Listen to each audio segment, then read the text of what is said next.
Hey, everybody. It's AP Stoddard at the Bulwark. I'm back with Bill Kristol, editor-at-large and co-author of Morning Shots. Bill, this is our last video before the election, and we were expecting to talk about a big night for the vice president at the Ellipse, giving her closing argument. It was a wonderful speech, but of course there had to be a Joe Biden chapter just because of the way that this campaign has gone, full of drama and full of hiccups. But let's start with the speech. I was so pleased. The weather was perfect. The optics were amazing. I expected frankly, to not think it was going to be remarkable. I didn't think it would make a difference. I thought it would be nice if she gets those 20,000 people from DC, Maryland, and Virginia, and she gives us the same speech she's been giving over and over again. I thought, yeah, she'll do a better closing argument than Trump did Sunday night at Madison Square Garden, but I was not expecting much. And I was so surprised by, I thought how productive it was. She had some different lines in there she hasn't used yet, some new lines, distancing herself from Biden, admitting a lot of people don't know me yet, trying to really impress upon them who she is. So conciliatory and reaching across the aisle, making the contrast with Trump, and her embrace of American sort of exceptionalism and our role in the world. It was really, I thought it was terrific. And I'm interested, we'll talk about Biden in a minute, but what were your general thoughts? What was your expectation also? I thought she'd do a good job. I mean, she's risen to the occasion on the big moments of this campaign as a candidate: the launch, the convention, and the debate. And this is really the fourth, probably, the closing argument. And she's good at these set pieces, and she's good when she's disciplined and she practices, and she probably insists that her staff not just repackage stuff. And so a lot of it was familiar. If you watched the convention speech, if you watched, I saw her in Pennsylvania, about 10 days ago now, and it was, a lot of it was familiar, as you'd expect, because you know what, your closing argument shouldn't be that different from your ongoing arguments. But I agree, there was enough fresh material, fresh formulations. The setting turned out to be a little more dramatic than maybe I expected, and so it was successful. And the contrast with Trump, I do think that was a gift to her. I mean, the Trump's closing at Madison Square Garden with that hate fest, and she gets to close with 25 other people on stage, who I see the Trump people are complaining, "Oh, he shouldn't be blamed for all those people." Well, who invited them there? He could have just spoken. They wanted to have a big 5-hour extravaganza because that's what they think is impressive. And look, maybe it is, incidentally. I mean, people are, you speak to different voters with some of these different people, but it also runs the risk of putting your principal in a company that he might not want to be in. And it's great that he's being damaged by the company he chose to put up on stage with him. If they don't all have the Teflon he has, too bad. So that was the spectacle of Trump. 25, people, mostly lunatics, screaming and yelling and insulting fellow Americans and being bigoted. And then Harris by herself gives a very good 25-minute, 30-minute speech. So it's a nice contrast to close on. I really loved her ability to both contrast with Trump and go after him. She said world leaders, they get that Donald Trump is an easy mark and they can manipulate him with flattery or favor. And we know America remains, as we will forever be, a champion of liberty around the world. Look, world leaders think that Donald Trump is an easy mark, easy to manipulate with flattery or favor. And you can believe that autocrats like Putin and Kim Jong-un are rooting for him in this election. I will always uphold our security, advance our national interest, and ensure that the United States of America remains, as we must forever be, a champion of liberty around the world.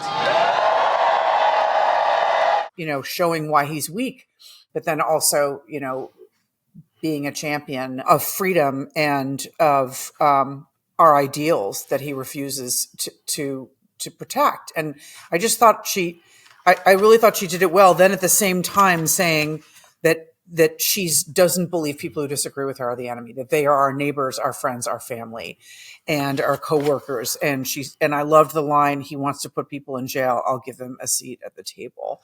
Unlike Donald Trump, I don't believe people who disagree with me are the enemy.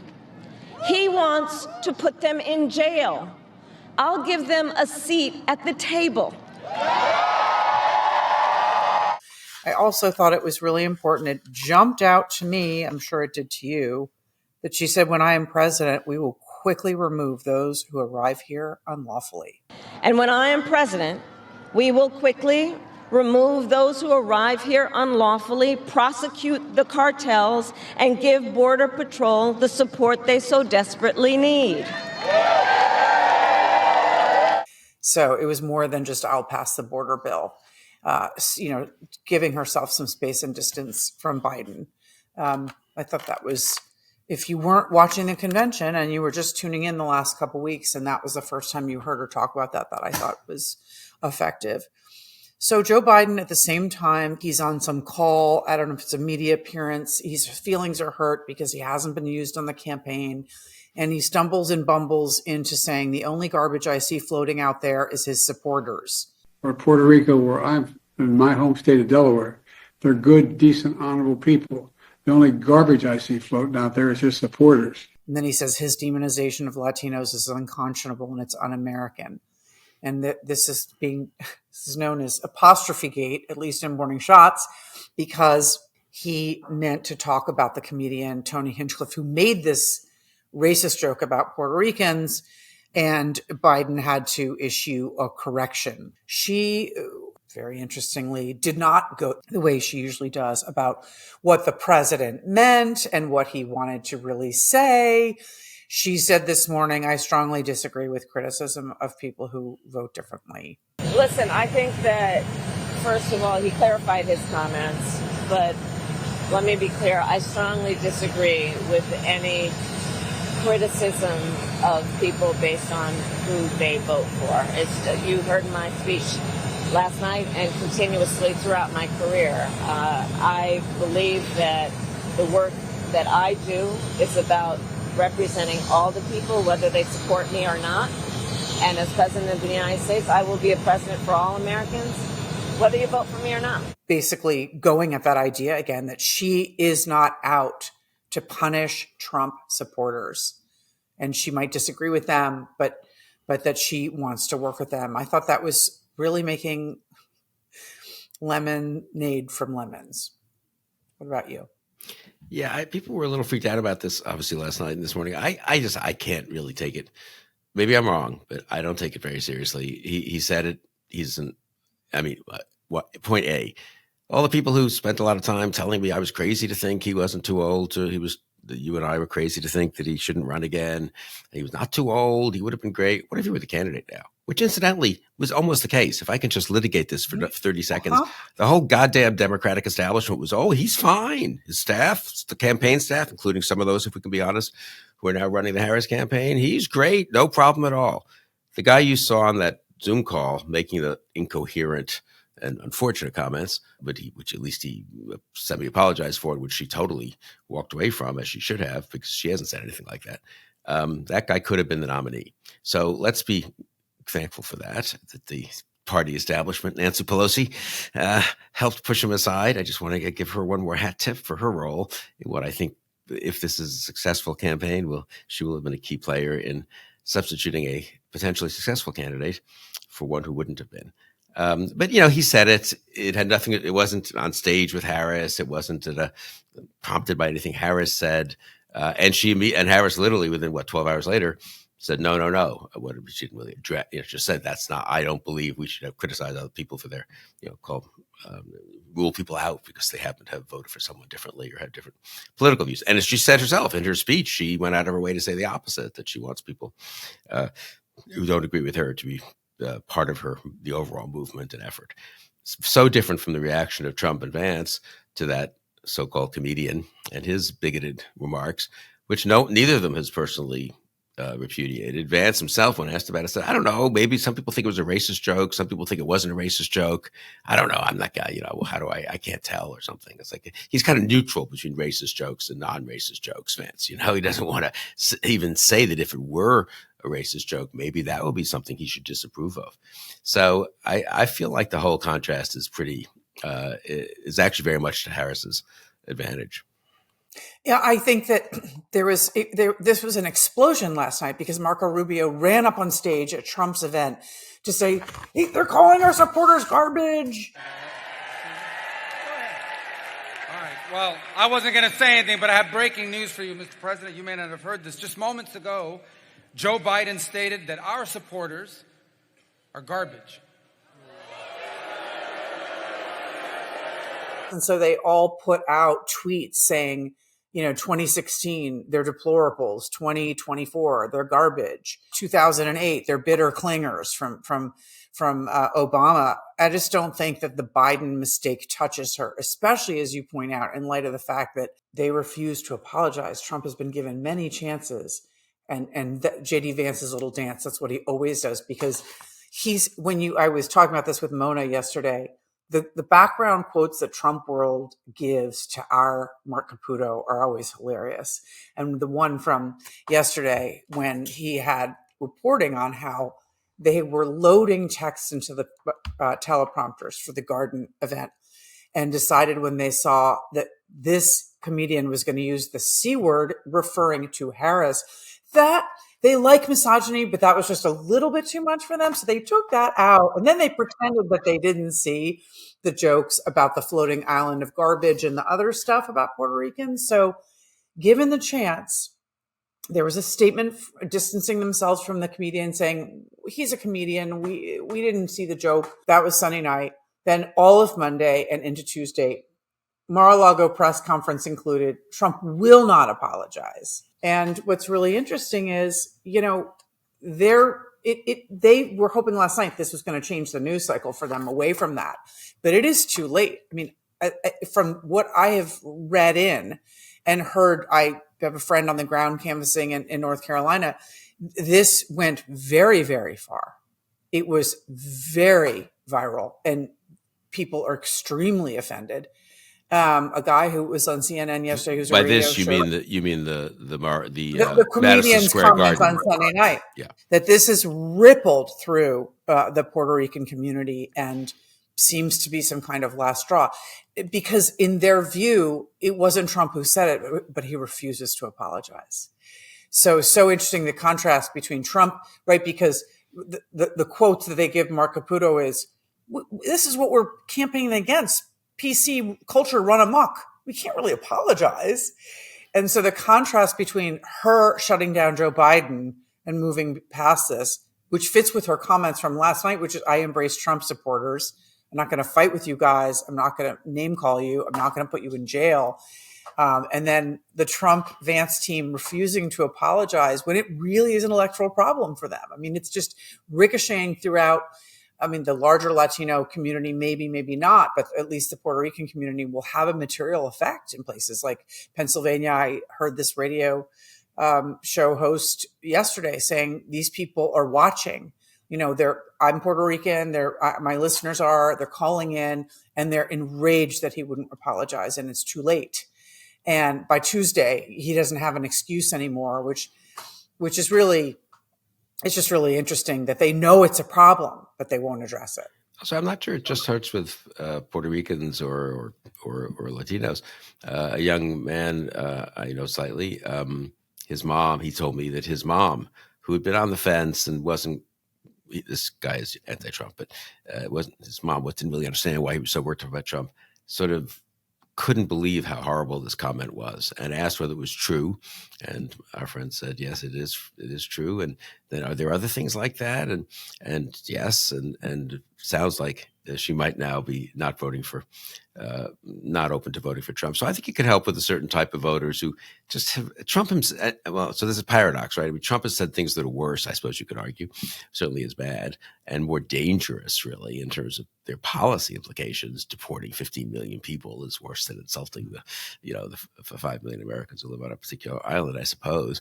But somehow this really, but this is about Americans, and it hit more of a chord than all the Haitian stuff and the anti-immigration rhetoric, I suppose.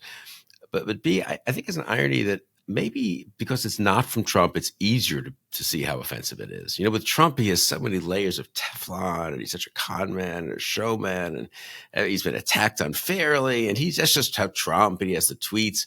But now you sort of see, well, this is Trump world.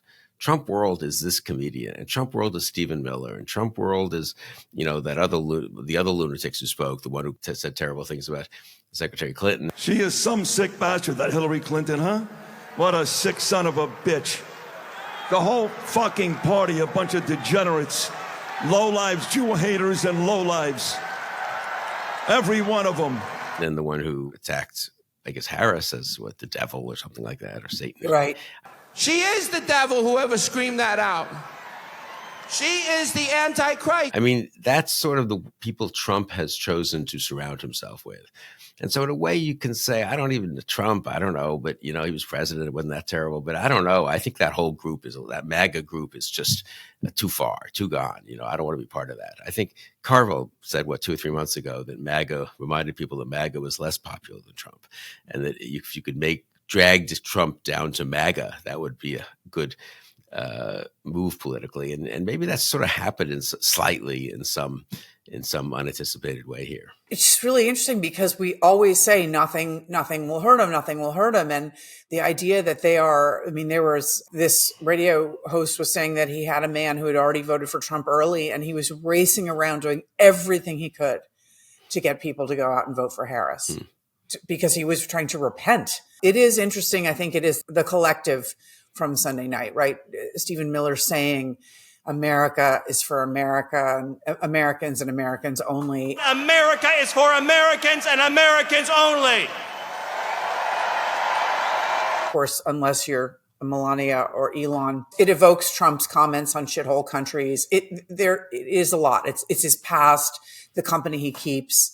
But the fact that it's caused such a reaction to me is surprising. But they know it. They absolutely know it. And he's worried about Pennsylvania, and that's why he's making up lies about Pennsylvania. I guess there was a problem, and this is important because people are going to hear a lot of misinformation in the hours and days and weeks to come.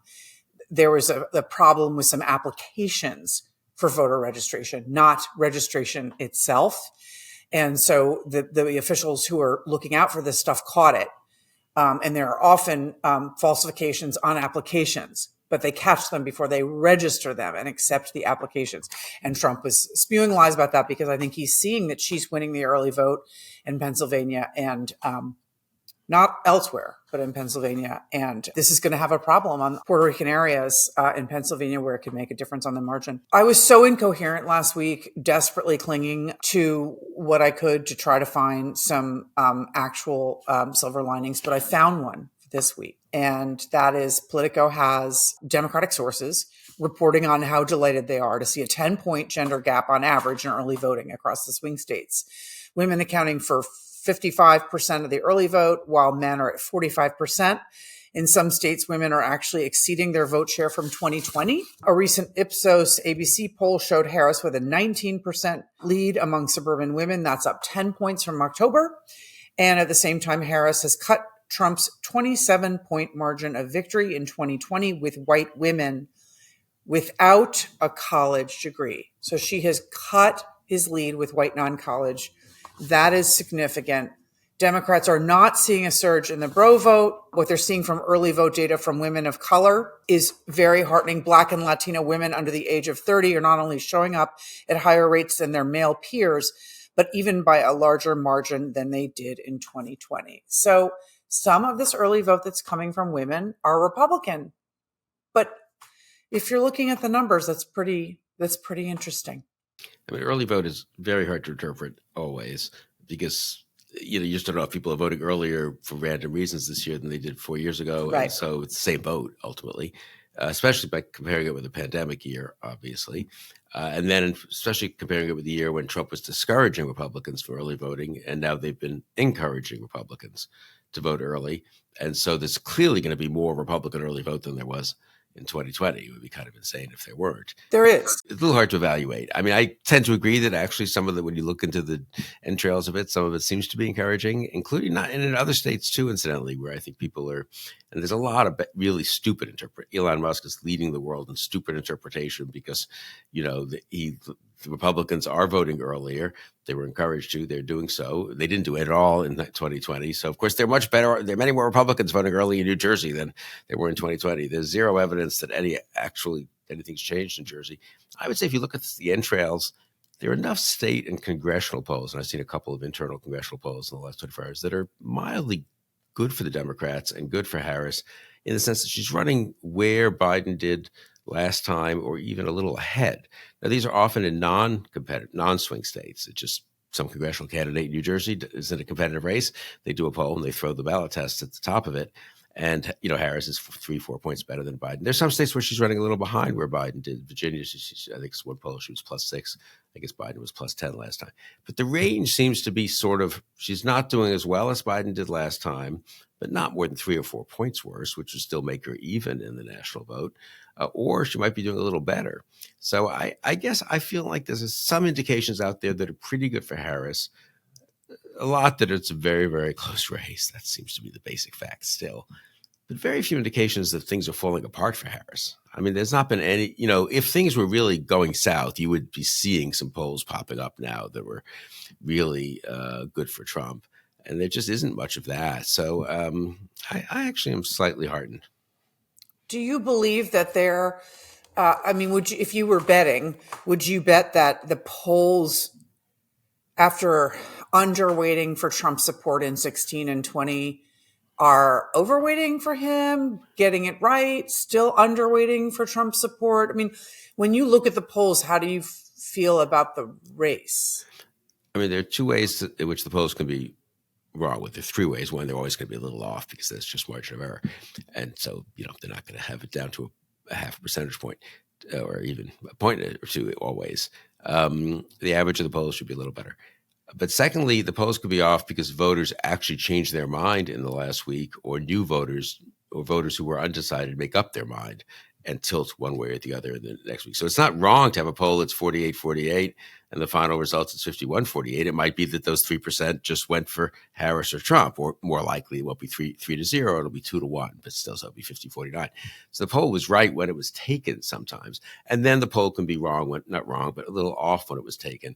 And again, I always come back because if you know a little bit about polling, as you do, you have to make some judgment calls about how you're going to weight certain groups and who you expect to turn out. And those could just be off. I mean, they're never going to be perfectly right. They'd be amazing if they were. And so all they have to be off by is a couple of points. And, that translates into possibly a half point error, jiggling of the poll one direction or the other. So I don't know. If I were to bet, I think Harris could be a little stronger than the dead even polls. In the polls where she's dead even, I kind of think she might win by a point or two in the swing states. And nothing has really gone wrong for her, and the bottom's not falling out. What direction do you think this is going in? I mean, it's not clear that there's that much movement one way or the other, and so the safer bet would still be that this 6 or 6, almost all the swing states will be very, very close within a point or two on election night, and we may not know the results on election night in some of those states. But if I had to, if it's not just dead even, I think she has a better chance than Trump. And that's why, because she has a more energized coalition. I think more money. Closing strong. I think she has a cleaner closing argument. I do think, as you were saying, the Madison Square Garden event could hurt Trump a little more in some states than in others, but it's not like the whole country isn't now aware of it. So that could pull him down a bit. She probably has a better turnout operation. I mean, they think she does, her own team does, and Trump's doing this jerry-rig thing with various outside groups allegedly turning people out.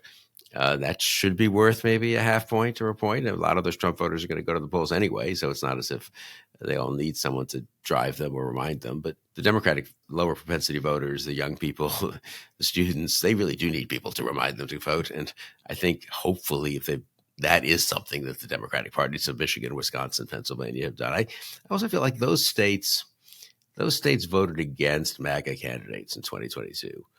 I feel like it's an easier sell at the end in those states to say, wait a second, and they voted against Dobbs in 2022.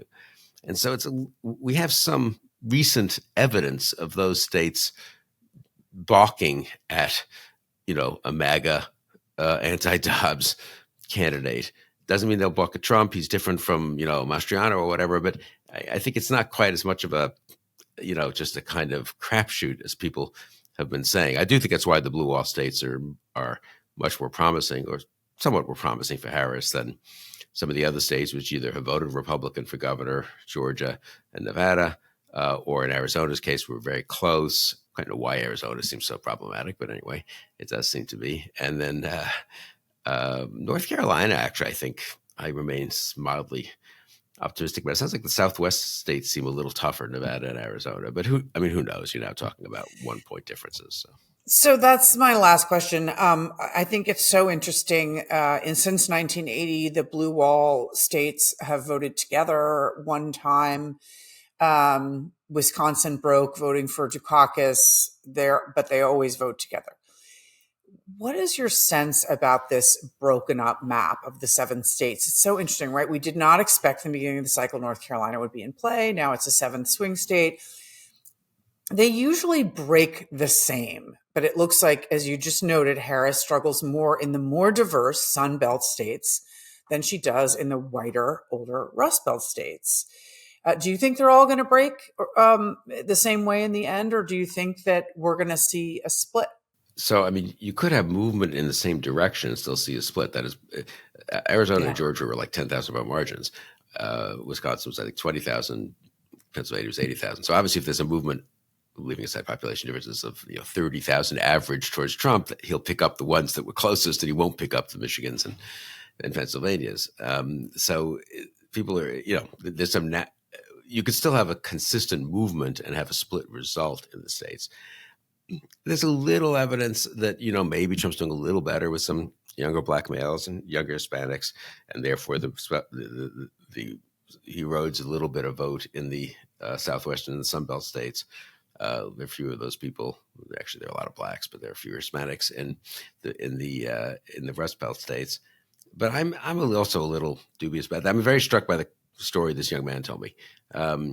His mom's not actually in one of the swing states, but she's watching the news a little bit like everyone else is. I don't know. Is your reaction to Madison Square Garden that different in Pennsylvania than it is in Michigan or Wisconsin? Well, maybe a little bit if you're Puerto Rican or Latino, and there are more of them in Pennsylvania. But there are other voters who might be moved by this news and moved conversely by something that Harris has said in these other states as well. So I don't know. They could easily split. That tendency has been, though, that if you get a little bit of a move at the end, it tends to be fairly universal. And I guess I would be inclined, if I had to bet that they won't split right down the middle. There'll be a pretty obvious, someone will have won the last week, or someone won't have won, or no one will have won the last week, and we'll just be replicating a whole bunch of 49, 48 polls, on election day. And you think Nevada has slipped away from her? No. Okay. Interesting. I mean, I know that they have that's there. They have all the metaphors about the firewall and all that, but people could also vote very differently in a non-pandemic year, or choose who chooses to vote early could be pretty different. I think some of that evidence is a little worrisome, just like some of the Pennsylvania evidence we were discussing is somewhat hopeful. I think the simplest scenario for her remains winning Pennsylvania, Michigan, and Wisconsin. I'm a little nervous about Wisconsin of those three because again, I'm very simple-minded. That was the closest in 2020. Now it's a more liberal state. The Democrats won some big races there on the Supreme Court and so forth. It seems to be a very Dobbs-sensitive state, so that's good for the Democrats. But on the other hand, it just was closer in 2020 than the other two.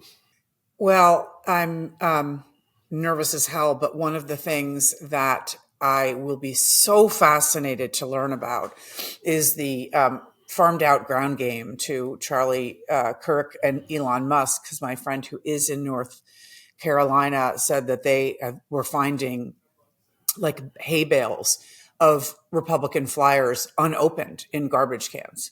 And it doesn't sound like it's a professional operation. So Trump could win, but it'll be really interesting to find out just what that did down ballot and what that did to the Republican Party as a whole to really make that change and ship it out to. Is your friend in people North who don't know what Carolina they're doing. somewhat hopeful or worried, or is he learning anything on the ground that he didn't expect? Or he or she? She's feeling buoyant. She there's a lot of response from Puerto Ricans, but also just a lot of excitement about her and feeling really good. I'm reminded that when you're canvassing, you're in a bubble. You don't take in news and you don't listen to podcasts. You're on your feet all day, and then you pass out at night and you do it all over again. So you're in a bubble, and when you get good responses, you think that that's the way the election's going, but it's positive.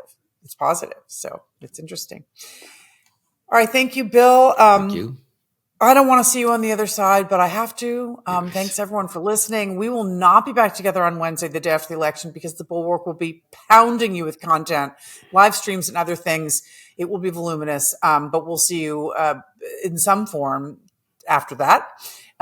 Keep it on the Bulwark's YouTube channel. Again, we have stuff all day today, into the night, and around the clock. And everybody, remember, friends, don't let friends vote Trump.